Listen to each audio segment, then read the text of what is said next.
I'm Stefan, this is Amanda, and this is Let's Palaver about Wizard and the Glass, the fourth novel in the Dark Tower saga by Stephen King. We are currently almost half, kind of half, hopefully, no, not quite half. I realized that. 40% of the way through the book, chapter 7, or part 2, chapter 7. I think the reason why we're losing so many leaves on our table as the year goes on is because I keep losing my leaves. You lose your leaves. There's one down here. There's one over there on the book. They're everywhere. You've shredded a few of them. Yeah, I've shredded. I've definitely shredded a few. No, I just, last night, I had read the chapter, and then when I went to go close the book, I was like, I no idea where the leaf is. It's gone. I keep my leaf pretty well. It just hangs out. That's pretty well for itself. You've changed leaves I don't know how many times. No, okay? never. Yes. Not once. I would never. Uh-huh. I've kept this one since we started, the whole time. Every book, same leaf. Mm-hmm. Totally. I really believe you. Yeah. Bring it on, Pinocchio. Oh, yeah. I'll go back through the camera. Okay. Yeah. You can clearly see here in evidence A. So, chapter 7. Well, this is my notes for chapter 6. That was it. Yeah. Then in chapter 7. A lot more notes. So we are on the drop. 3 weeks had passed since the dinner. I don't know why they keep doing this. We do 3 weeks, and then we have a 1 week, and I don't even know where it ends up. And 3 weeks. I don't even know. So it's 3 weeks. She thinks about 1 week back, 1 week after the dinner. So 2 weeks ago? Yeah, 2 weeks. So it's 3 weeks ahead, 2 weeks back, and then we go back. Because she's galloping, she thinks back, and then she finishes her gallop, and then life happens.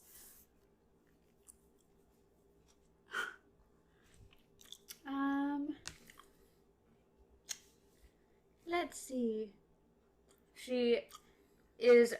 Susan is riding her horse Pylon back or onto the drop, just no holds bar, trying to go as fast as she can, just running away from her own thoughts.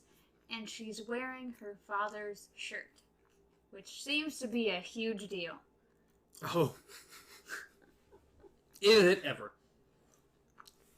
I didn't realize a very appropriate shirt for this chapter. Bambi! Why? Because it was a kiss between Bambi. Oh, okay. And there's a kiss between Bambi in this book? And whoever the, I don't remember. Flower? Did he name her? No. I don't remember there being a female one in Bambi, but it's been so long since I've seen Bambi. I don't know either. No, because I think, Flower was the skunk. Because he didn't know what a skunk was, so he named it Flower. And then she's like, no, Flower. And then Thumper. Yeah. And then Thumper was Thumper. Thumper, you can, Yeah, I don't remember there being a female one at all. But again, it's been a long time since I've seen Bambi 2, which, why is Bambi still a kid? But what was it, Bambi 2? I don't know. Was there Bambi 2? I want to say yes. I don't know what it was about, but very few Disney sequels that I actually remember. My most memorable one is probably Aladdin. Yeah. Return of Jafar and King of Thieves. Lion King 2. Vaguely remember. Never saw 1.5. I saw it once. And then I didn't see anything after that, I don't think. But I know they had a sequel to a whole bunch of them. All 3. Lady and the Tramp had 2. Scamp's Adventure. Never saw any of that. Down 102 Dalmatians. I might have seen 102 Dalmatians. Little Mermaid 2. No. Pocahontas 2. Nope. Cinderella, I think, had a sequel. It's just, they were so obscure. Pocahontas 2 was actually her being in the mainland. Yeah, I think I might have seen it once. Might have.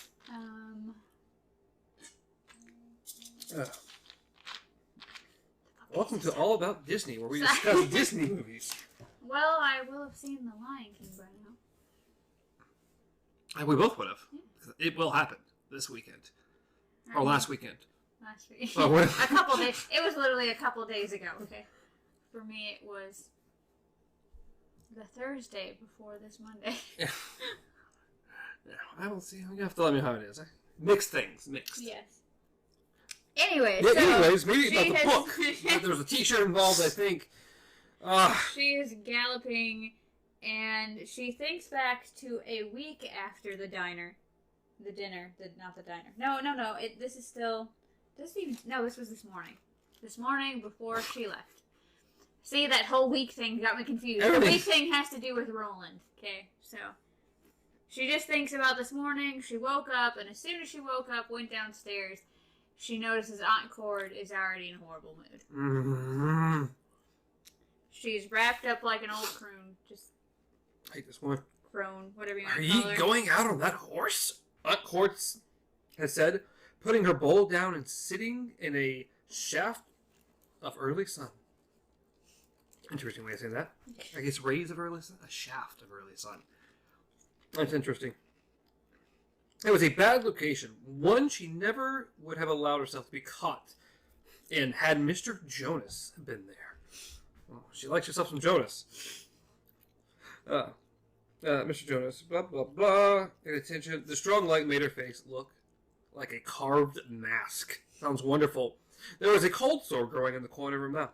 She always got these when she wasn't sleeping well. Aye, Susan said. You should eat more than that. 'Twon't keep ye till 9 o' the o'clock, girl.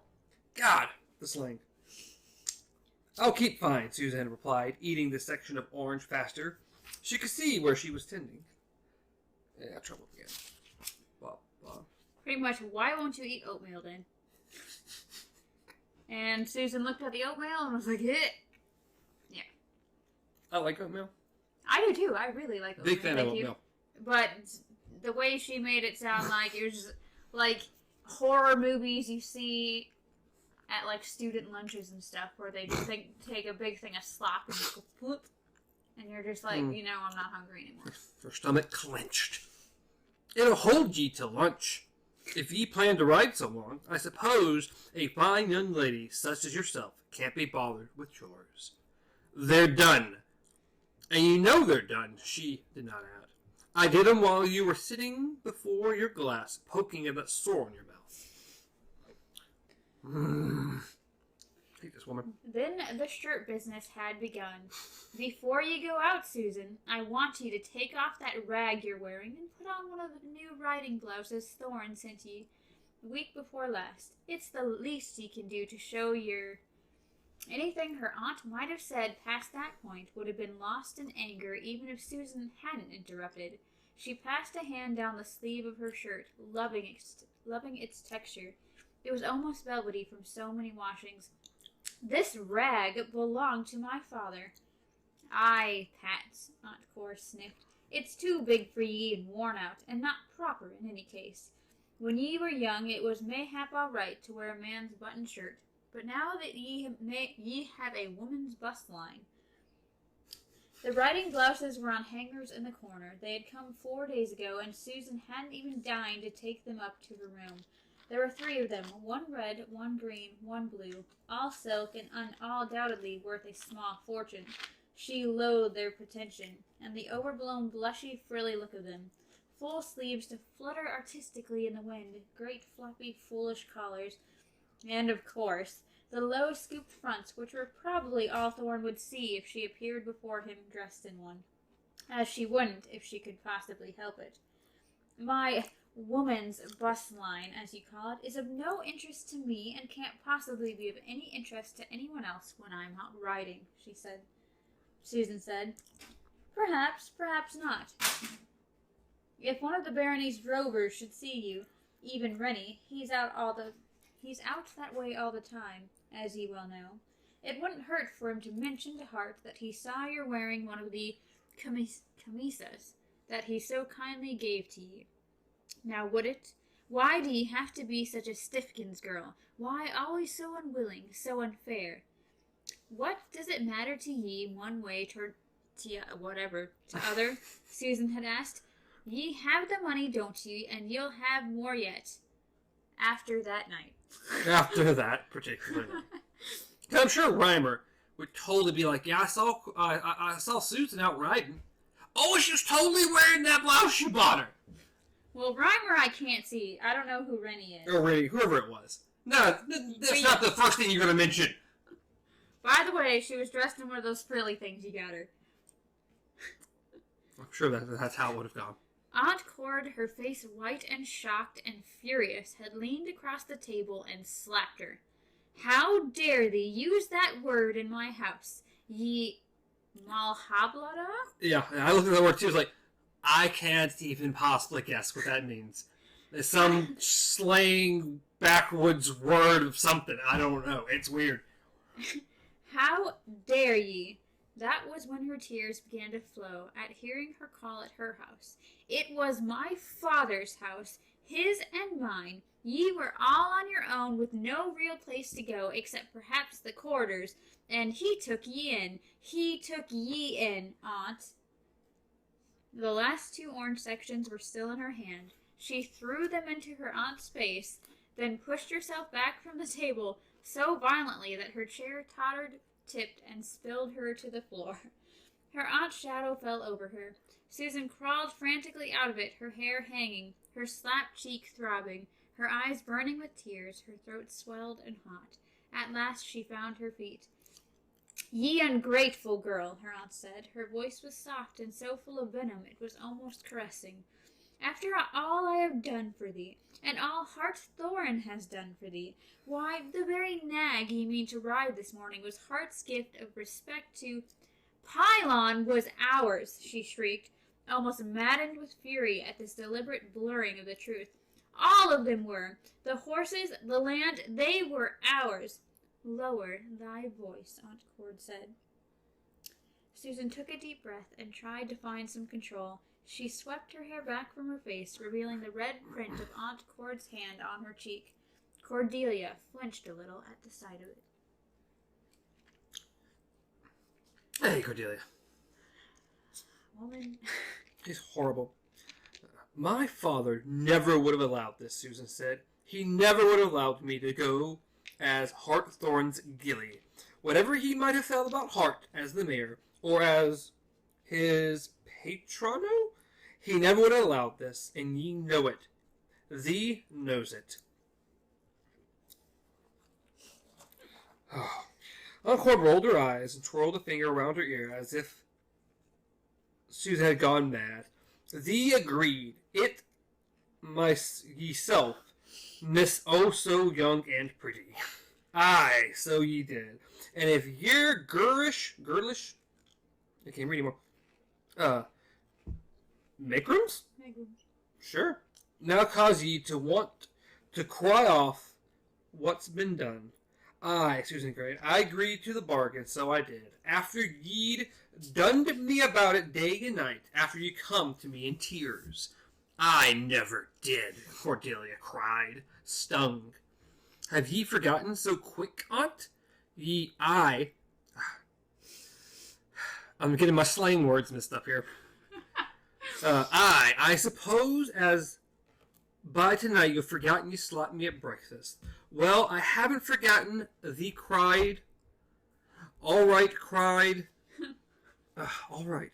Cried and told me he feared we might be turned off the land since we had no more legal right to it, that we'd be on the road. Thee wept and said, oh my God. Stop calling me that, Aunt Cord shouted. Nothing on earth is maddened her more. Having thee and thous turned back at her.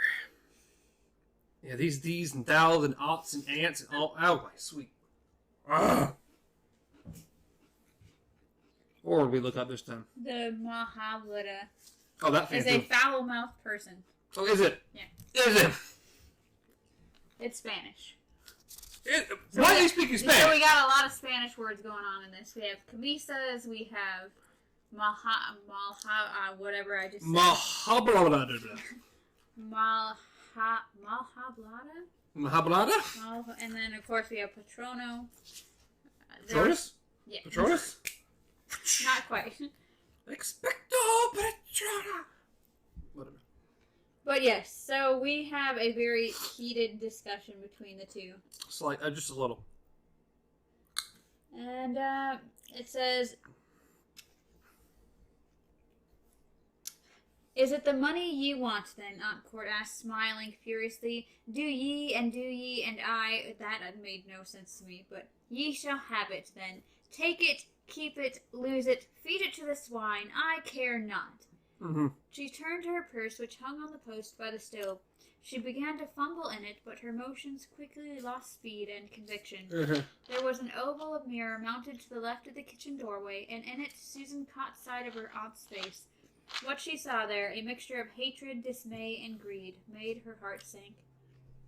"Never mind, Aunt. I see thee's loath to give it up, and I wouldn't have it anyway. It's whore's money." Aunt Cora turned back to her, face shocked, her purse conveniently forgotten. Mm-hmm. "'Tis not whoring, ye stupid git. Mm-hmm. Why, some of the greatest women in history have been gillies, and some of the greatest men have been born of gillies.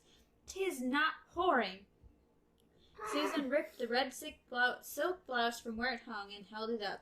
The shirt molded itself to her breast as it had been longing to touch them. "Then why does he send me these whore's clothes?" Susan. Tears stood in Aunt Cord's eyes. Susan flung the shirt at her as she had orange slices. It landed on her shoes. "Pick it up and put it on yourself if you fancy. You spread your legs for him if you fancy." She turned and hurled herself at the door. Her aunt's half-hysterical shriek had followed her.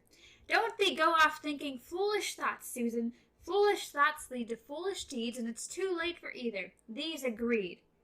She knew that, and however fast she rode pylon along the drop, she could not outrace her knowing. She had agreed, and no matter how horrified Pat Delgado might have been at the fix she had gotten herself into, he would have seen one thing clear. She had made a promise, and promises must be kept. Hell awaited those who would not do so. It's a promise. Maybe not. I think you can go back on that. I promise to sleep with you and have a kid. You know what? Maybe I changed my mind. Yeah, maybe I changed my mind.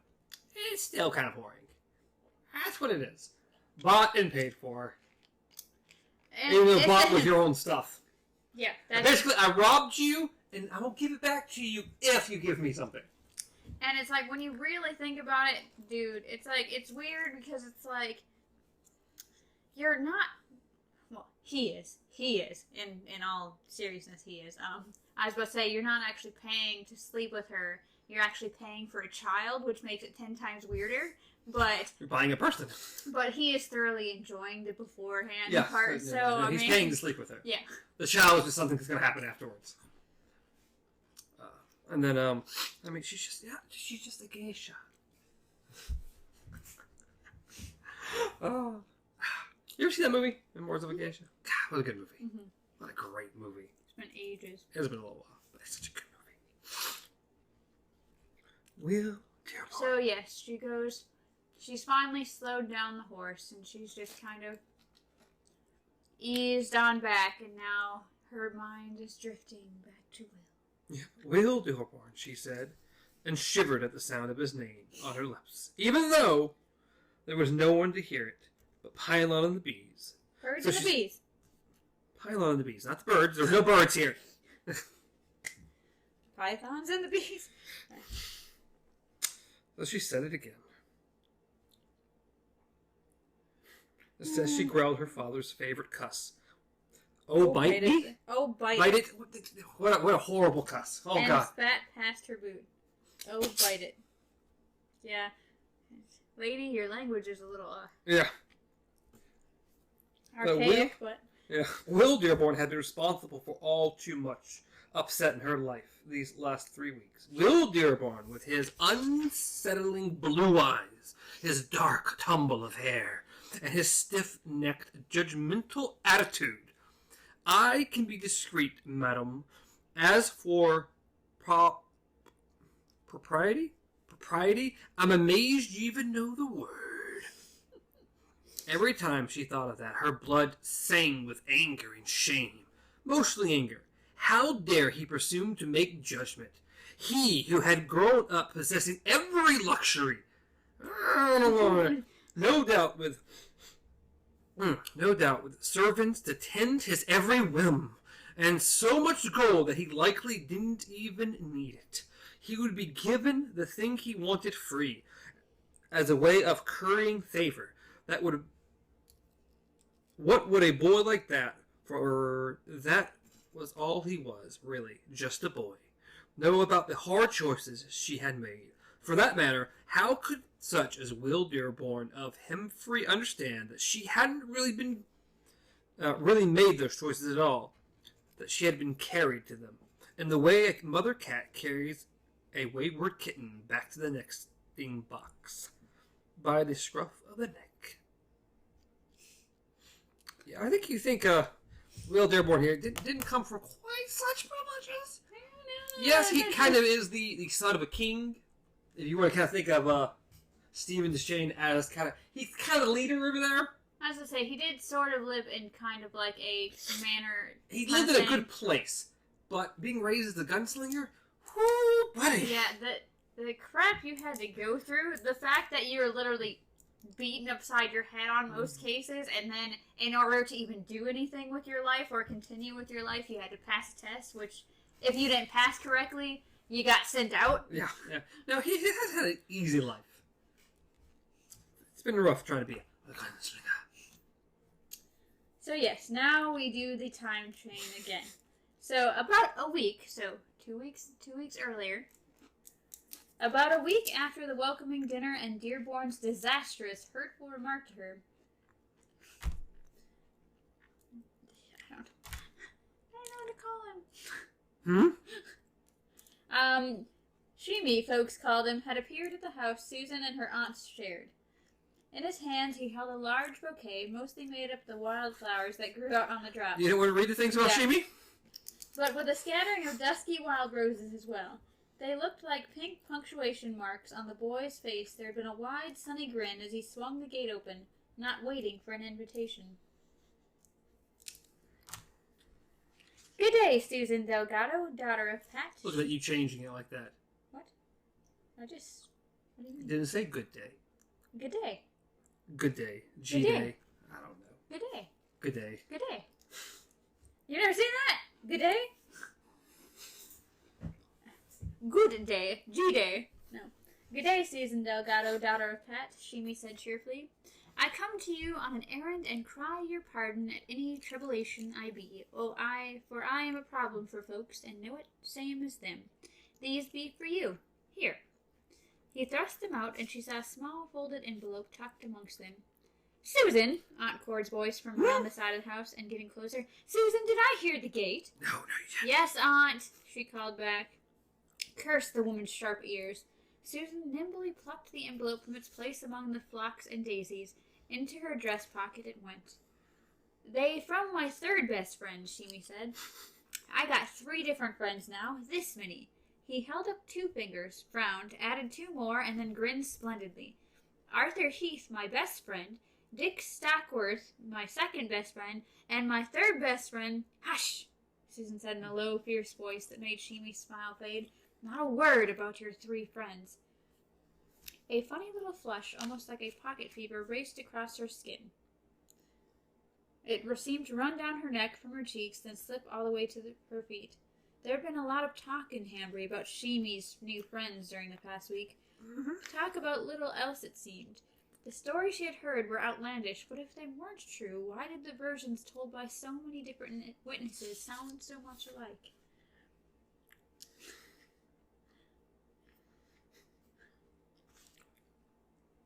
Then Corn swept around the corner. Shimi fell back a step. This woman is frightening.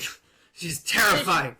Looks like she has the friggin' mosquito net thing across her face. She's like the Crypt Keeper.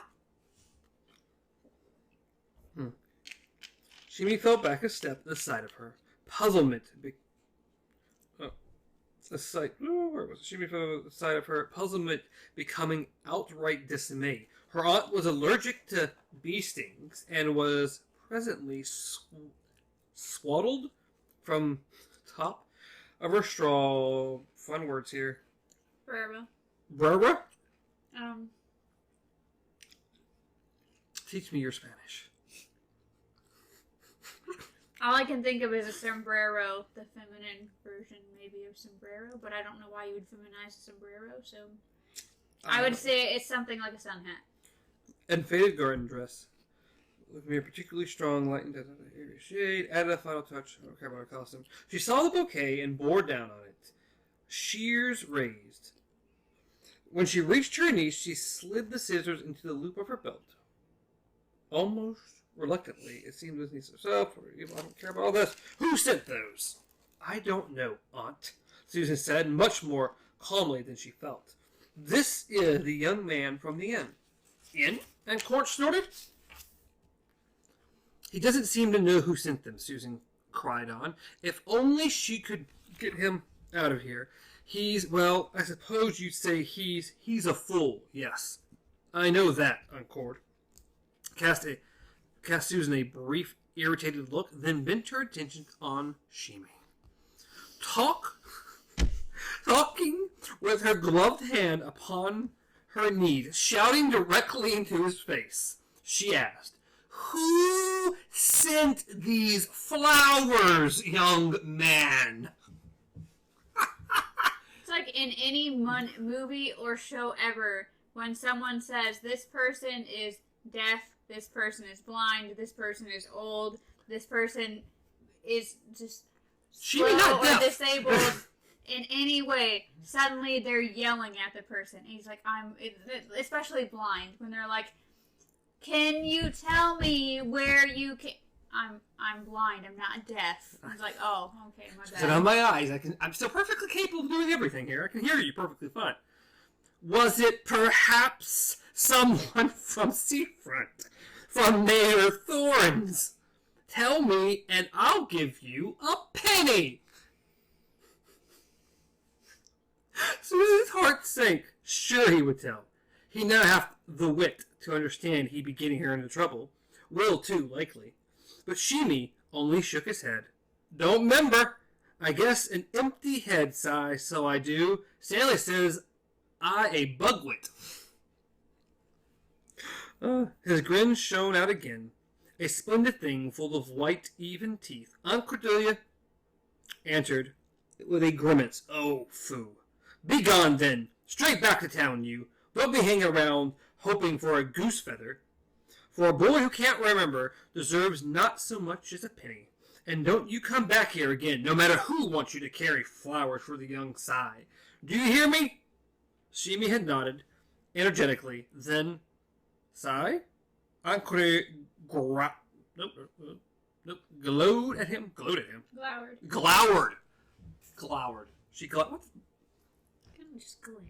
Glared? Why can't we say glared? Why would we say glowered? No one else trying to say growled and then glowed. And I'm like, I don't know, what is this word?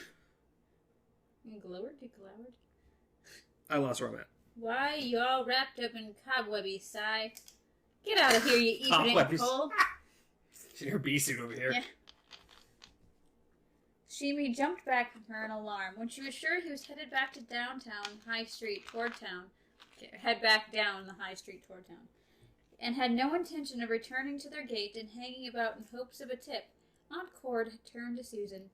Get those in some water before they wilt, Miss Oh So Young and Pretty, and don't go moony about wondering who your secret admirer might be.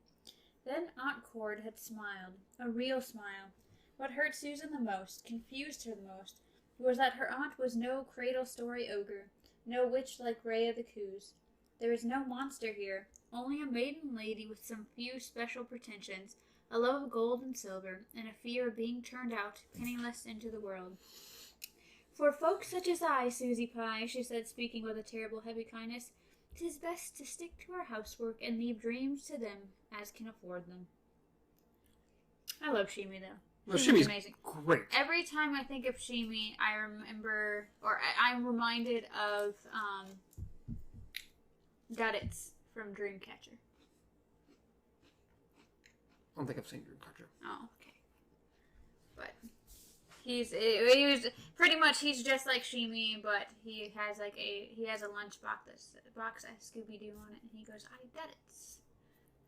And so that kind of becomes the group's little catchphrase is I Duddits.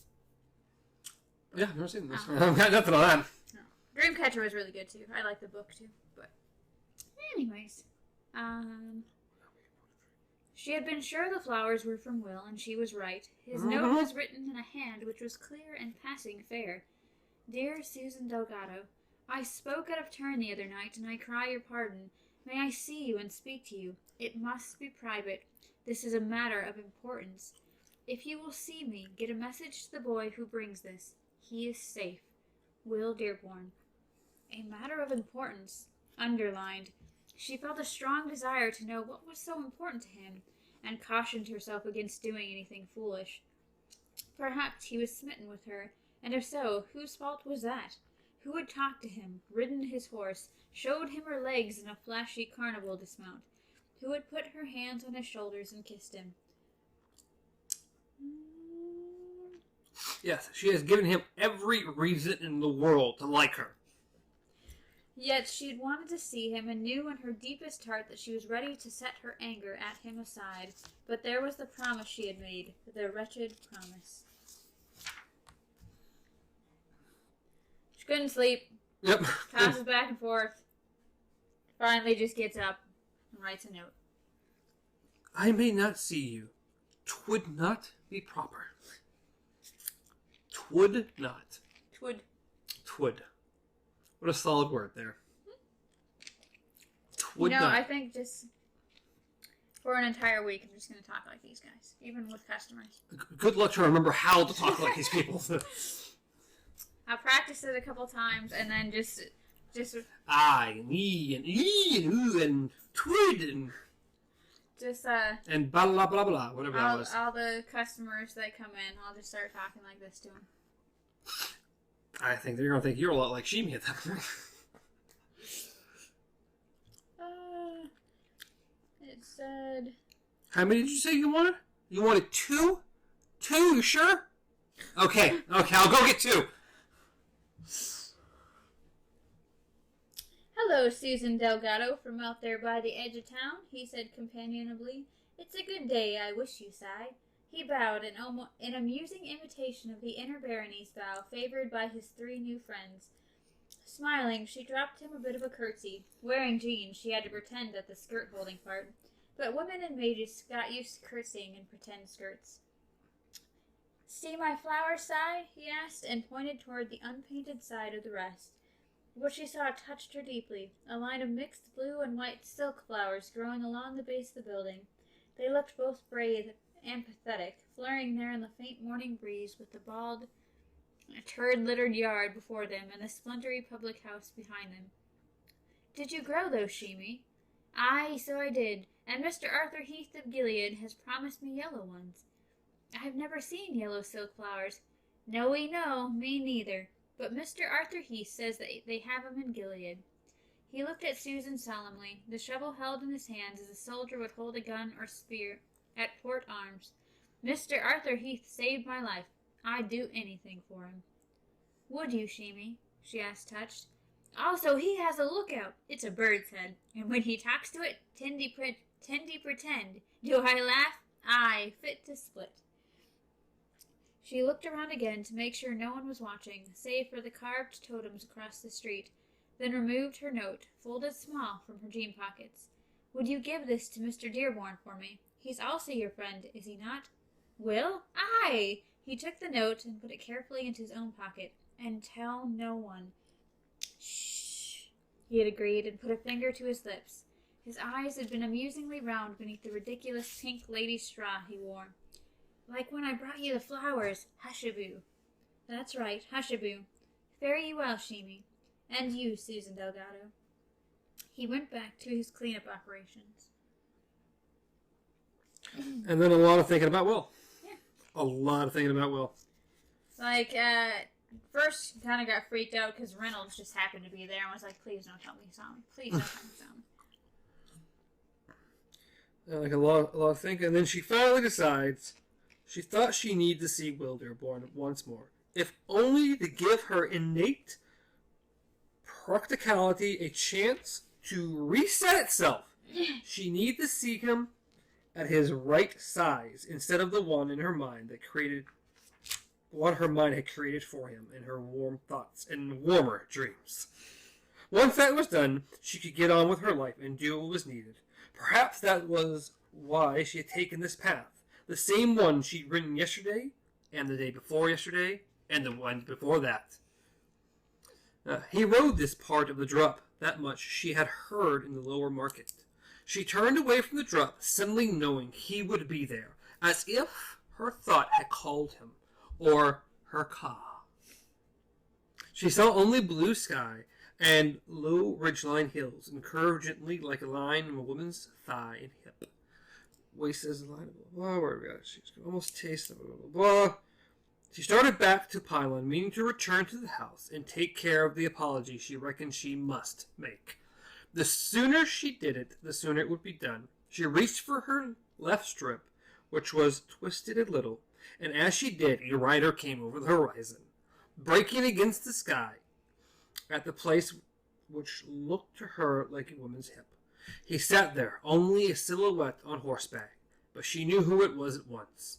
Run, she told herself in a sudden panic. Mount and gallop. Get out of here, quickly, before something terrible happens, before it really is Ka, come like a wind to take you, and all your plans of the sky and far away. So, yeah. So he meets her. He gets off his horse, and it says they looked at each other in the drop's big silence. Roland of Gilead and Susan of Magus. In her heart she felt the wind begin to blow. She feared it and welcomed it in equal measure. I still love how, like, everyone ends up having, like, a broken name. Like, hers is oh so young and pretty. Now his is will be damned to you, Dearborn.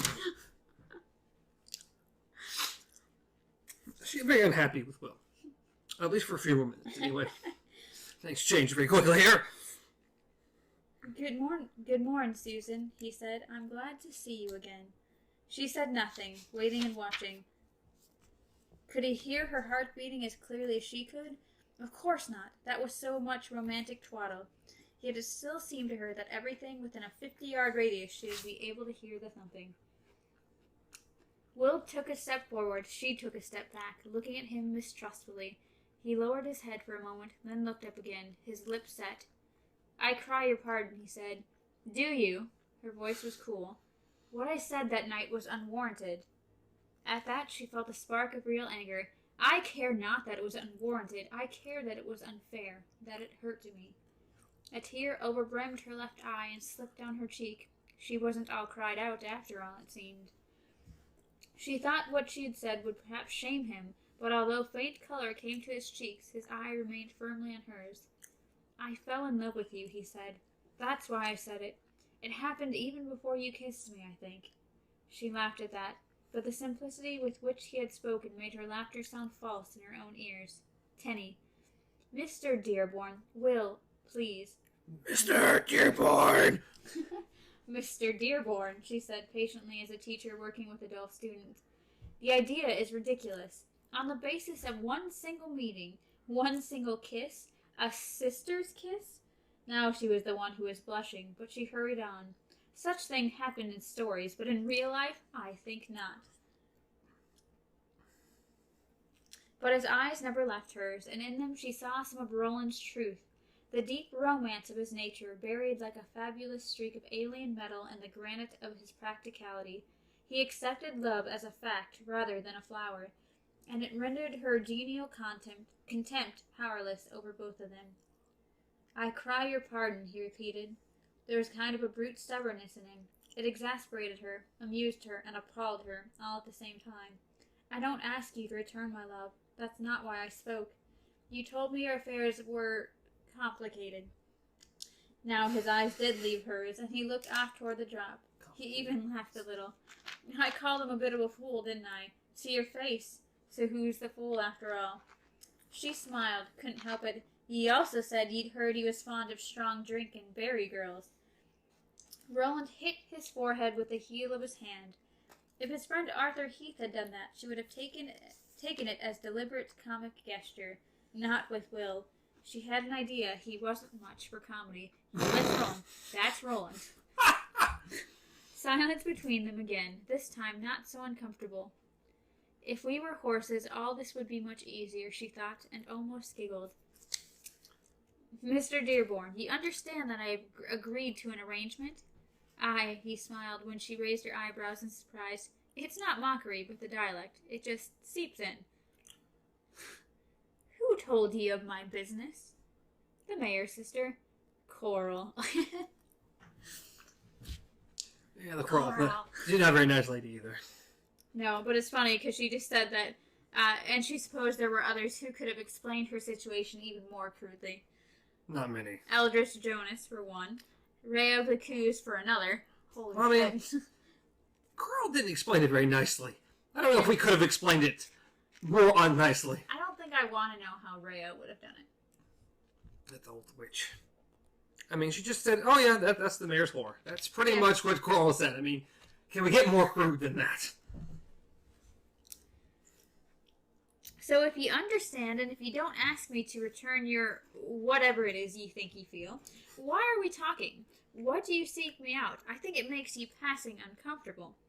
Yes, he said, and then as if stating a simple fact, it makes me uncomfortable, all right. I can barely look at you and keep my head. Then mayhap it'd be best not to look, not to speak, not to think. Her voice was both sharp and a little shaky. How could he have the courage to say such things, to state them straight out and starry-eyed like that?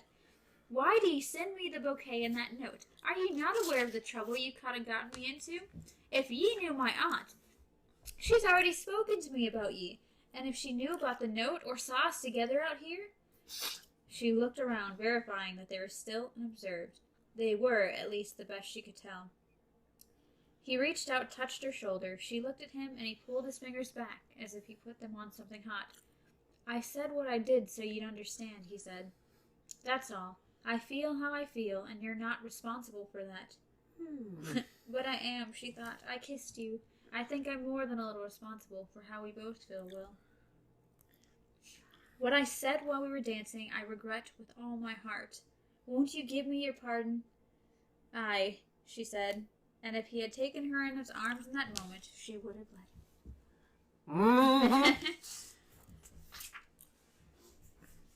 let him. And then the horse. Then the horses. And then after they get formal greetings, call me Susan, for the love of God. Only if you call me Will. Only if you call me Roland. Not that far. Not yet. He's gonna trust her. He's not gonna trust her that much. It's a bit much. Are you for the affiliation? She looked at him flabbergasted. I love you. Are you for my people? Yeah, pretty much. It was the last question in the world she had expected. But he was looking at her seriously. I'd expect ye and your friends to count the cows and the guns and the spears and the boats and the... You know, who knows what else, she thought, but I didn't think you would count the affiliation supporters. Ah! We want to know how many of you are. Yeah, pretty much. That's the old people themselves, whole thing there. I know we have the friendly folk in my parts of the world. Still, do you? Yes, or no, blah, blah. Blah, blah, blah. Most of the ordinary day-to-day folk I've spoken to seem to feel the same, and yet... You're Mayor Thorne. He's not my Mayor Thorne, she said, more sharply than she had intended. And yet, the Barony's Mayor Thorne has given us every help we could have asked for. And some we haven't. I have only to snap my fingers and Kimbri Reimer stand before me. Then don't snap them. We don't need it right here, right now. This is a bad thing. We don't need it. I don't even know if you're being literal. If you have some kind of voodoo magic thing going on, probably just don't. Just don't do it. The townsfolk, the fisherfolk, the farmers, the cowboys, they all speak well of the affiliation, but distantly. Yet the mayor, his counselor, and the member of the Horsemen's Association, Lenny, and Garber, and that lot, you know them, she said shortly. Oh, I know them. They're absolutely enthusiastic in their support. Mention the affiliation to the Sheriff Avery, and he all but dances. In every ranch parlor, we're offered a drink from an old commemorative cup, it seems. A drink of what? She asked, a trifle rushly? Roguishly. Roguishly. Beer, ale, gaff, also wine, whiskey, and pettibone. I have no idea what Whatever that is, he said, not responding to her smile. It's almost as if they wish to break our vow. Does that strike you as strange? A little, or just as Hambry hospitality. And these part, when someone, especially a young man, says he's taken the pledge, folk tend to think him coy, not serious.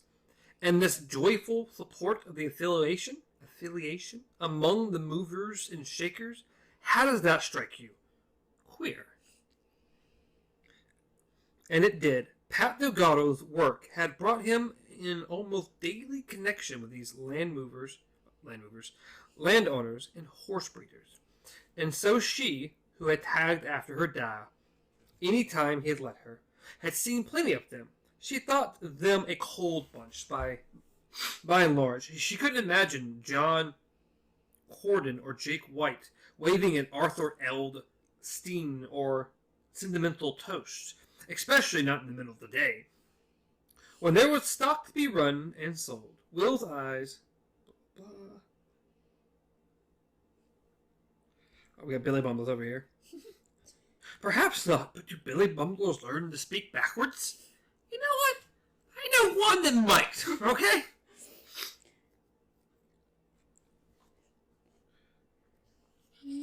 Okay, it says... What's interesting here?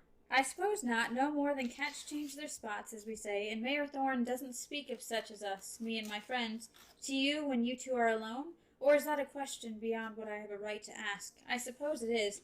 I care not about that. I understand little of propriety, as some have been good enough to point out. But she didn't care as much for his downcast look and flush of embarrassment as she expected. She knew girls who liked to tease as well as flirt, and to tease hard, some of them, but it seemed she had no taste for it. I'm not alone with him in any case. And then, of course, she thinks back to his whole groping session that he had.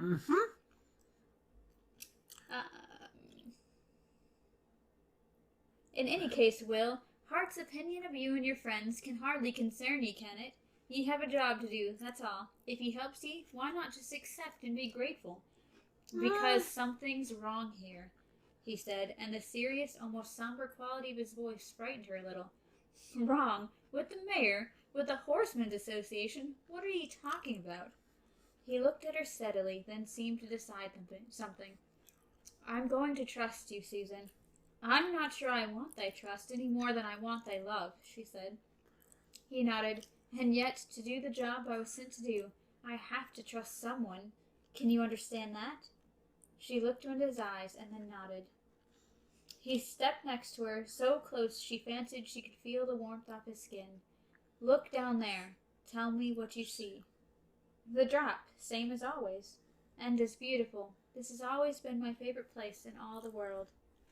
Aye, it's beautiful, all right. What else do you see? Horses, of courses. She smiled to show this was a joke, but he didn't smile back.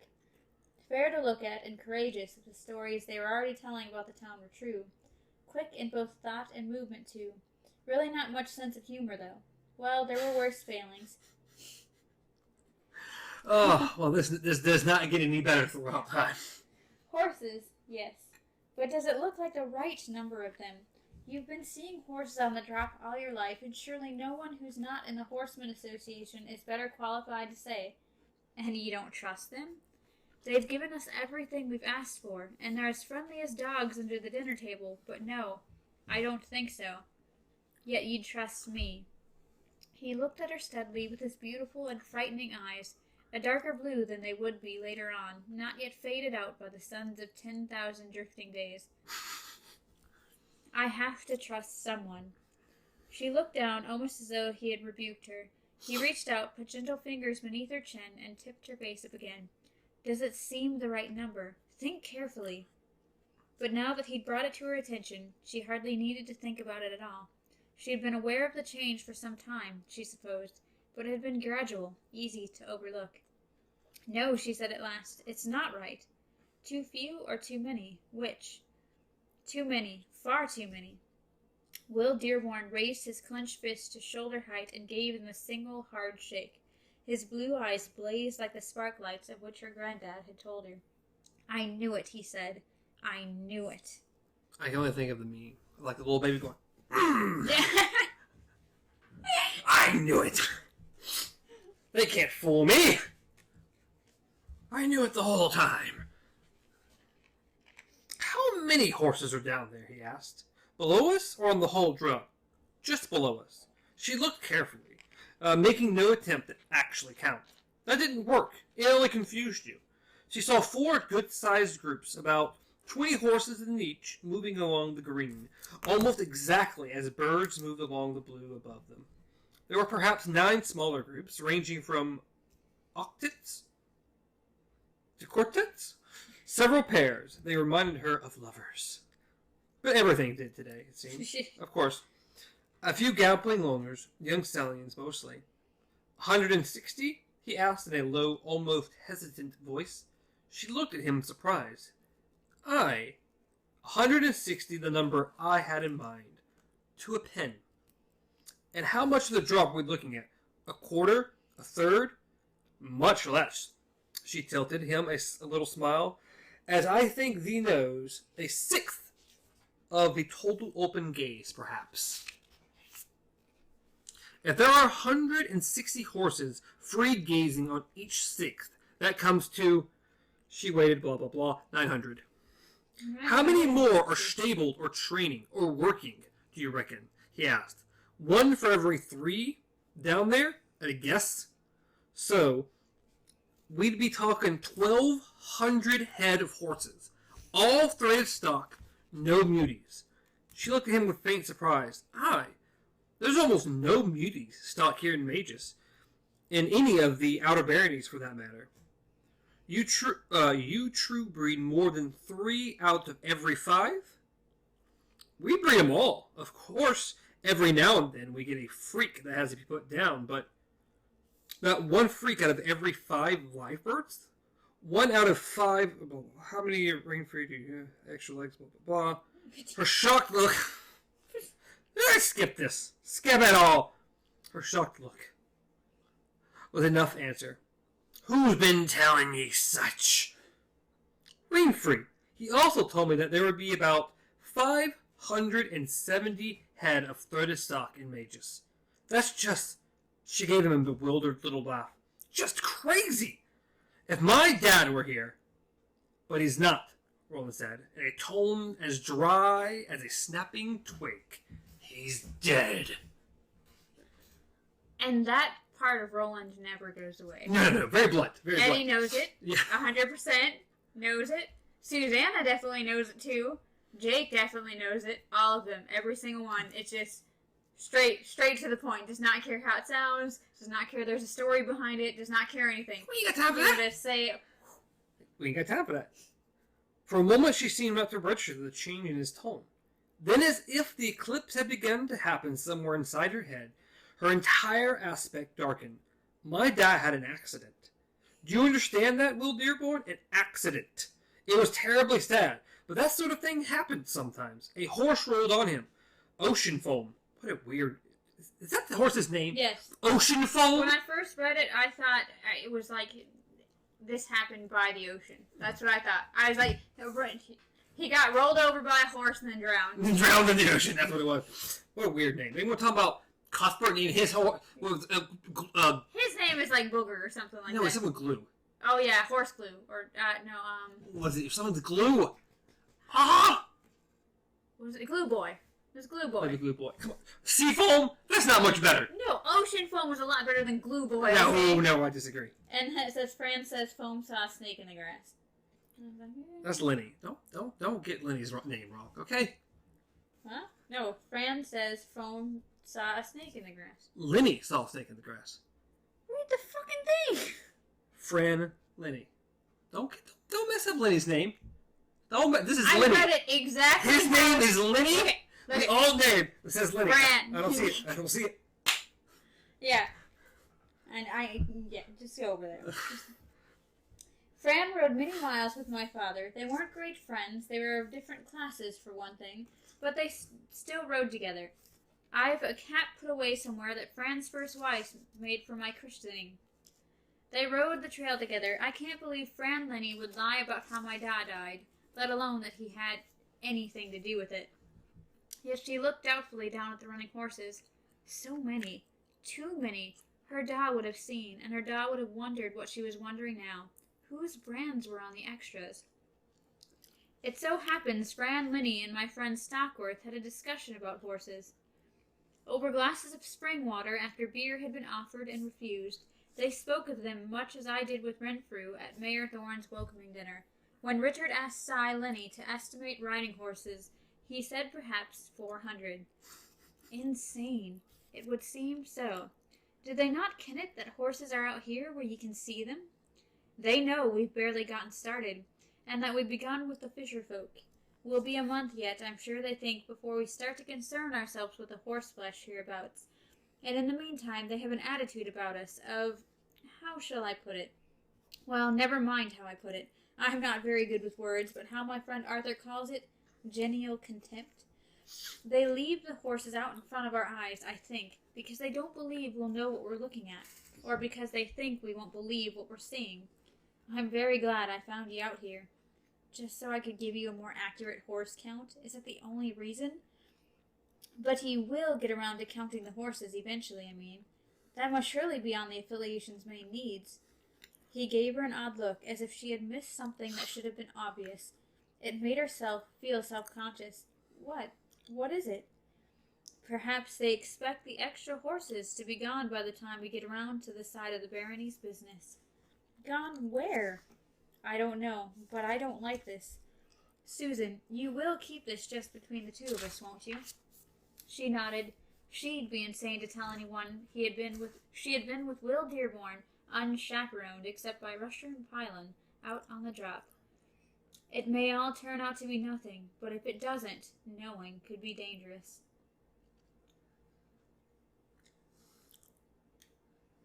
Yep. And this is what happens. Oh, God. Okay. So, the first thing we find out is that Roland's getting all teary-eyed. He has officially gotten teary-eyed. Okay. Roland has hit his emotional boyhood.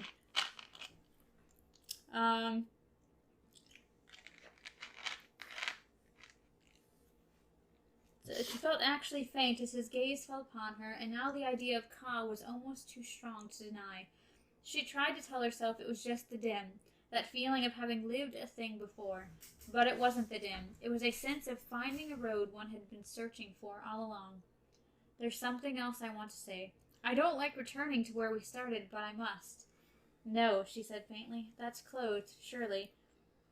I told you that I loved you, and that I was jealous, he said, and for the first time his voice had unanchored a little, wavering in his throat. She was alarmed to see that there were tears standing in his eyes. There was more, something more. Will, I don't want to...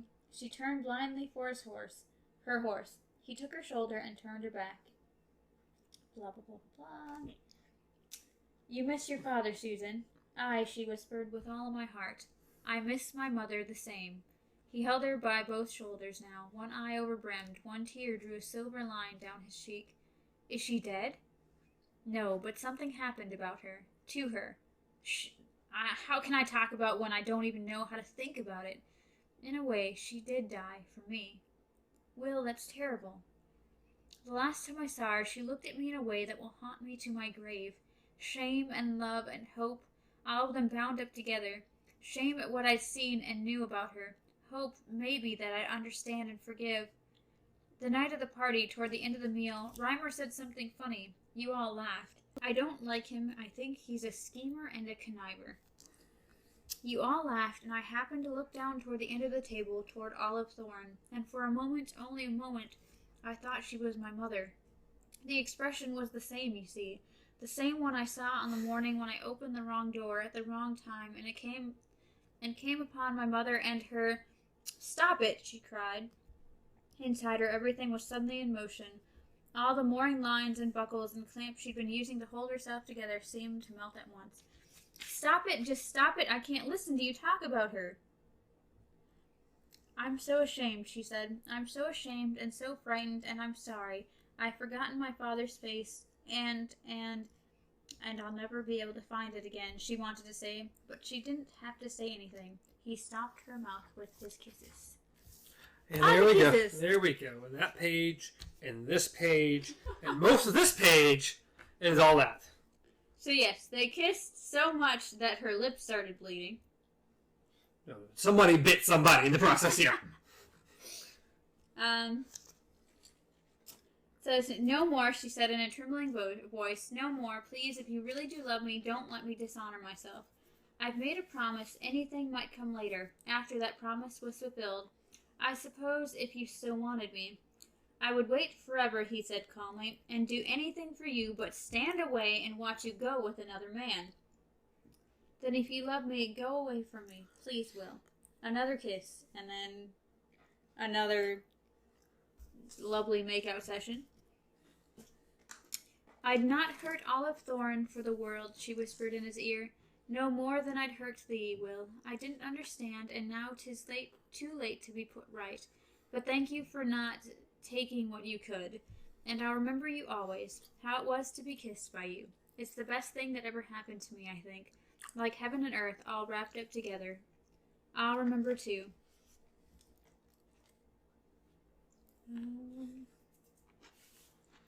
Stay away from me from now on, Will. Please, and I'll stay away from you. He thought about it. If we can. We must, Will. We must. She rode away fast. Roland stood beside Rusher's stirrup, watching her go, and when she was out of sight over the horizon, still he watched. Yeah, stay away from each other. I dare you to even try. Oh, your picture's right there. Okay, my picture was, like, a while back. We got some nice naked people and a crab claw. Do you remember what the hell that was? Because I don't... Like, these are really abstract pictures still.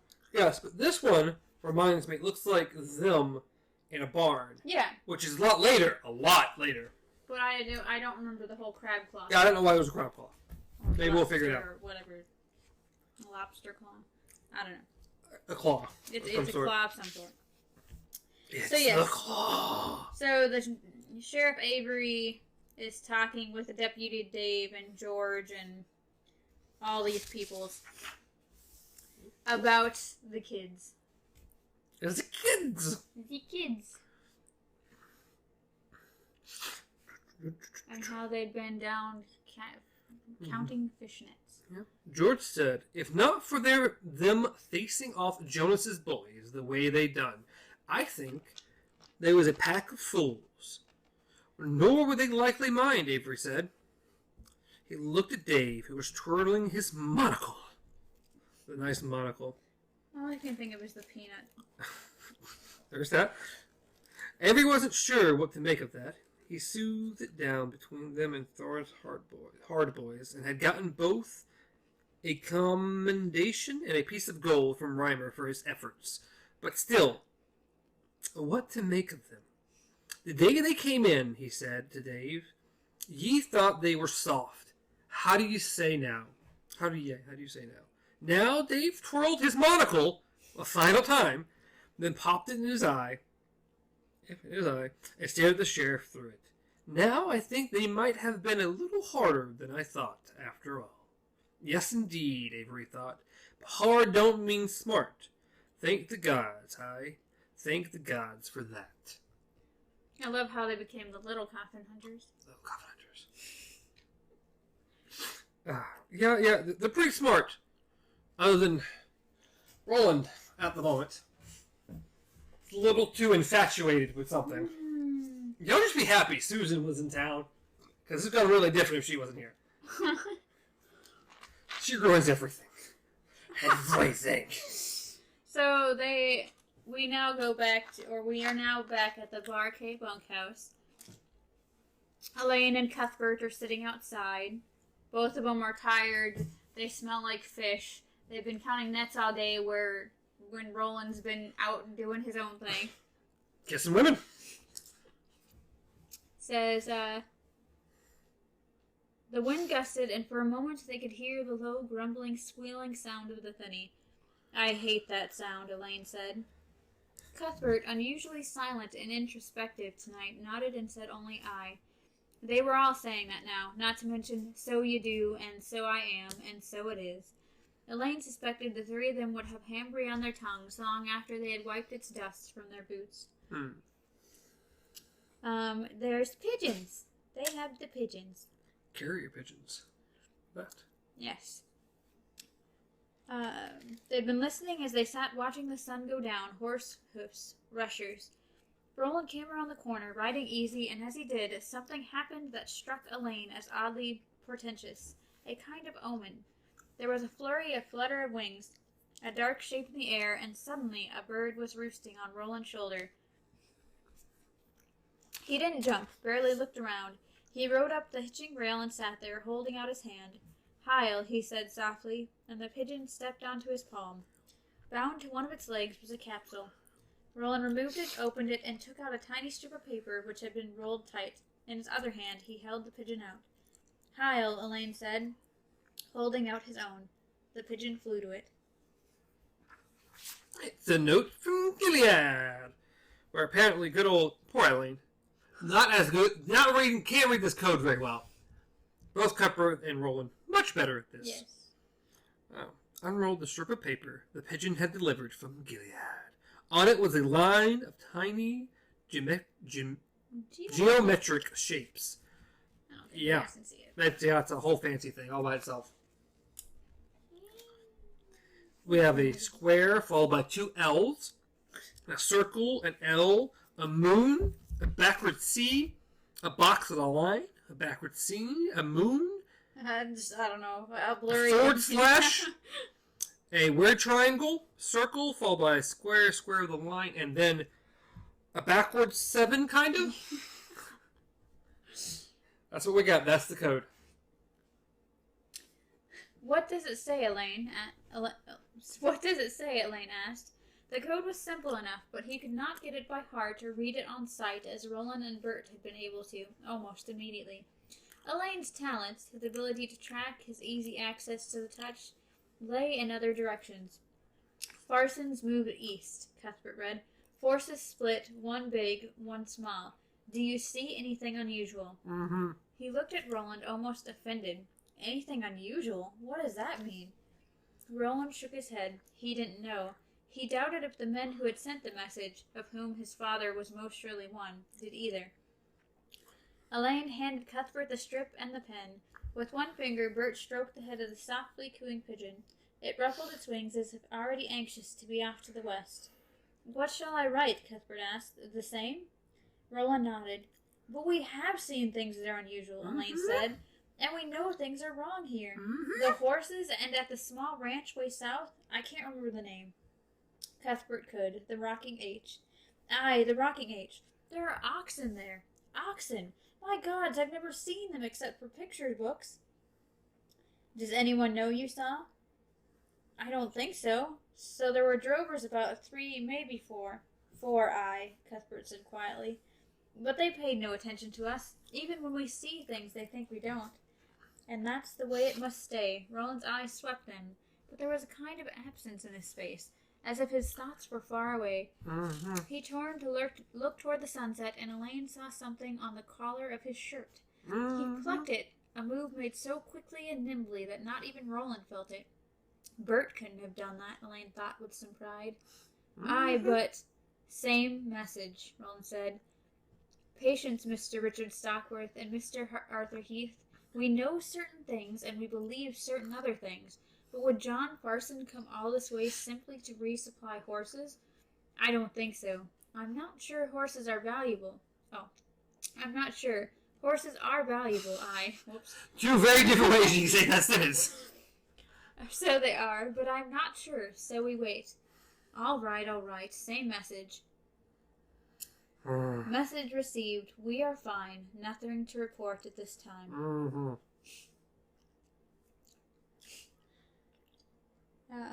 Roland? Oh, it says, The dreamy expression was still on his face. Elaine found himself wondering if Roland had made the right decision this evening. He had never in his life had such a thought, nor expected to have one. Roland.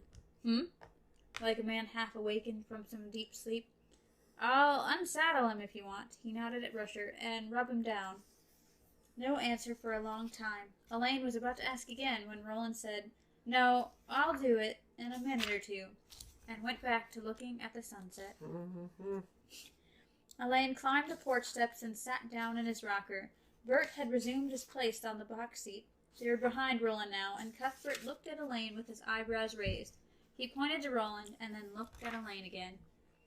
Elaine passed over what he had plucked from Roland's collar, although it was almost too fine to be seen in this light. Cuthbert's eyes were Gunslinger's eyes, and he took it easily, with no fumbling. It was a long strand of hair, the color of spun gold.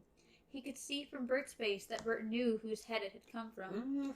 Since arriving in Hambry, they'd only met one girl with long blonde hair. The two boys' eyes met. In Bert's, Elaine saw dismay and laughter in equal measure. Cuthbert Allgood raised his forefinger to his temple and mimed pulling the trigger. Elaine nodded. Sitting on the steps with his back to them, Roland looked toward the dying sunset with dreaming eyes. Sitting on the step with his eyes. Yeah, so you can sit on your eyes, it's fine. It's all good. Alright, well that ends the 7th chapter. Moving on to the 8th chapter, Beneath the Peddler's Moon. How long This are we one's looking at? much longer. It's Oh, about Jesus. 42, 43 pages. What? Maybe I skipped. I was like, whoa. I went too far. I did. I just went a little bit, and I just saw 10. Yeah. So I just assumed they kept going. Apparently there's a middle in here. I lied. Completely lied. 278. It's 15 pages. If. Not even. Not even. It's like 13 pages. You're like, it is 40 pages. Okay. Well, it's not as long. We'll be going to chapter 9, called Sitgo.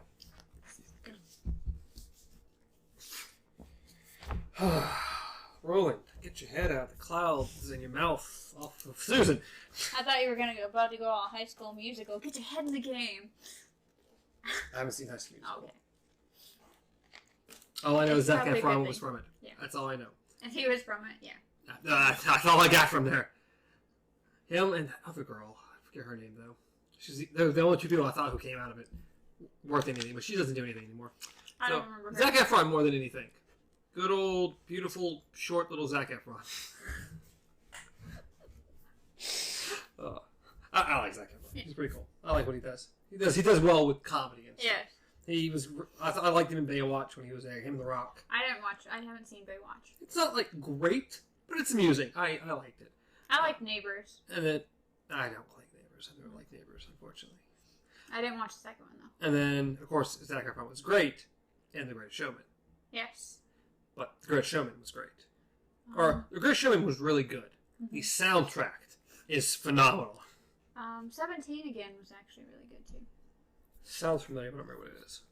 It's just where he, pretty much as an adult, he wishes he could go back because he wants to redo his career because he chose family instead of like going into basketball or whatever it was, and so kind of ends up switching back into a younger sounds body, familiar, but I feel like I haven't seen it. and ends up going to the same school as his kids. Yeah. Of course, because why wouldn't you? But that will end today. Started out with movies, ended with movies. Said started out with movies, ended with movies. Why not? Disney was brought up quite often, okay?